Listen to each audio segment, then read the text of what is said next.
അതെടുക്കൂ. അത്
എന്റെ പേര് നിനക്ക് എവിടുന്ന് കിട്ടി?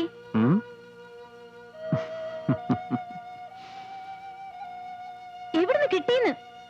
കളഞ്ഞു കിട്ടി ഇന്നലെ രാത്രി. അപ്പൊ നീയായിരുന്നല്ലേ ഞങ്ങളുടെ ടെന്റിനകത്ത് വന്ന കള്ളൻ? അതെ, പക്ഷെ കള്ളൻ ഞാനല്ല, നീയാണ് കള്ളി.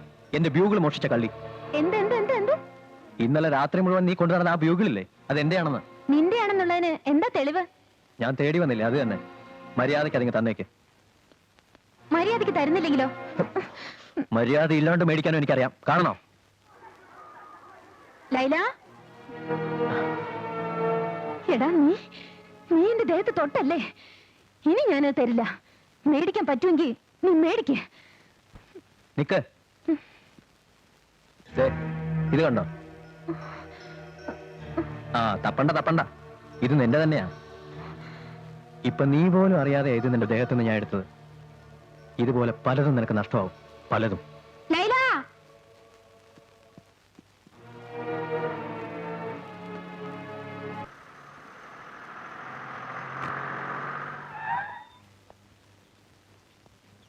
വരണം സാർ. എപ്പോഴാണ് അതിനകത്ത് കള്ളം കയറിയത്?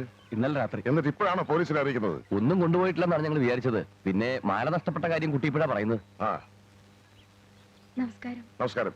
ഇത് ഞങ്ങളുടെ മേം സാബ്, ആ, മുതലാളിയുടെ ഭാര്യ. ആ. മുതലാളി ഇപ്പൊ ഇവിടെ ഇല്ല, ബാംഗ്ലൂരിലാണ്. അപ്പോ നിങ്ങളുടെ മകളുടെ മാലയാണോ നഷ്ടപ്പെട്ടത്? അതെ, മോള് ആളെ ശരിക്കും കണ്ടോ? കണ്ടു. അവള് മാത്രമല്ല, ഇവിടെ നിറയെ പേര് കണ്ടിട്ടുണ്ട്. ദേ, ഇവരൊക്കെ കണ്ടവരാ. ആ, ഇതൊരു യുദ്ധത്തിലുള്ള ആളുണ്ടല്ലോ.